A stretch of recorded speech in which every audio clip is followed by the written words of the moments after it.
во ниту една прилика не истакна дека меѓу многуте сега политички затвореници во Република Македонија има и новинари. Да се разбереме, да не се лажеме, Томислав Кежаровски е политички затвореник. Она што исто така сакам да го истакнам, а повторно не се осврнува европската делегација во својот извештај, е дека постојат некакви си меѓународни стандарди кога зборуваме за ова право, за остварувањето на ова право и за тоа што значи обврска на државата која станува збор за слободата на изразување, слободата на медиумите и индивидуите. Значи, зборуваме за новинарите. Не случајно постојат неколку пресуди на Европскиот суд за човекови права, каде Европскиот суд, одлучувајќи по апликација, значи, за новинар, кој што наводно, еве случај од Австрија, сега нема да го елаборирам поконкретно, новинар од Австрија кој што бил казнет бидејќи го навредил премиерот, нарекувајќи го неморален, опортунист и така натаму. Бил казнет. Значи не била во прашање голема казна, меѓутоа Европскиот суд за човекови права во својата пресуда вели да, согласно законската домашна регулатива, во ред е државата да го казни, меѓутоа кога станува збор за политичар, тој треба да биде изложен на поостра критика од страна на граѓаните и на медиумите. И со тоа, државата Австрија била принудена, значи да ја укине својата одлука и да му даде морална сатисфакција на новинарот кој што пишувал против премиерот. Многу сличен случај има во Франција и се работи за поранишниот председател на Франција Саркози. Понатаму, судот во своите одлуки не зборува само за тоа дека јавните личности и новинари, поради функцијата која што ја вршат, треба и мора да бидат подложни на поостра критика. Тие одат и понатаму и велат.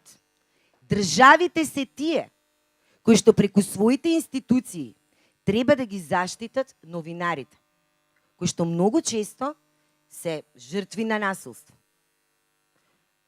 Најпоследна одлука, мисламе, одлуката со турскиот весник, кога станува збор за информирањето на курдите. Значи, новинарите кои што информирале биле мета на напади.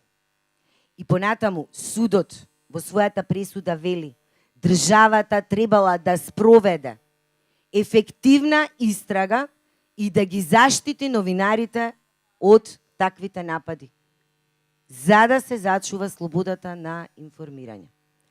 Она што е проблем во Република Македонија и ние што стално го истакнуваме, речиси апсолутната окупација на медиумскиот простор од страна на власта. Не е единствената причина.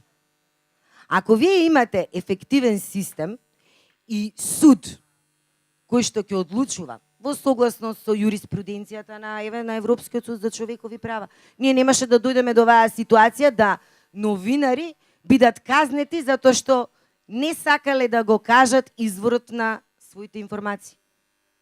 Ние немаше да имаме пресуда, како оваа што е против новинарите, на Фокус.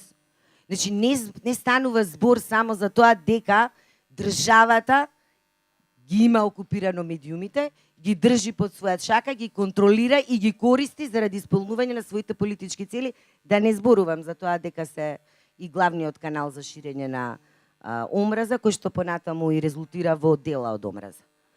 Значи, ние имаме неефективно судство и ние имаме доминантна извршна власт, која што тоа го покажа на 24 декември 2012 година. Да не зборувам претходно за телевизијата А1 и да не зборувам за мислењето на Франк Лару, специјалниот представник на Обединетите нации, кој што токму тој го истакна случајот на Томислав Кежаровски, кажувајќи дека не е доволно да се има соодветна законодавна рамка. Кога имате партизирана, исполитизирана пракса. Значи, проблемот во Република Македонија е раширен во повеќе сегменти. Не станува збор само за тоа дека медиумите се под шаката на власта. Станува збор за судство, кое што селективно одлучува, под влијание на извршната власт, и станува збор за тоа дека ние имаме некој си совет за радиодифузија, во кој што според закон треба да има еден член од невладин сектор, таков член не постои. За мене проблемот е многу покомплексен и е врзан со сите состојби кои што се случуваат во општеството и главно илустрира она што многу пати го истакнуваме, дека власта преку институциите на системот ги користи институциите на системот за да ги постигне своите политички цели, го злоупотребува законодавството и го креира согласно своите потреби.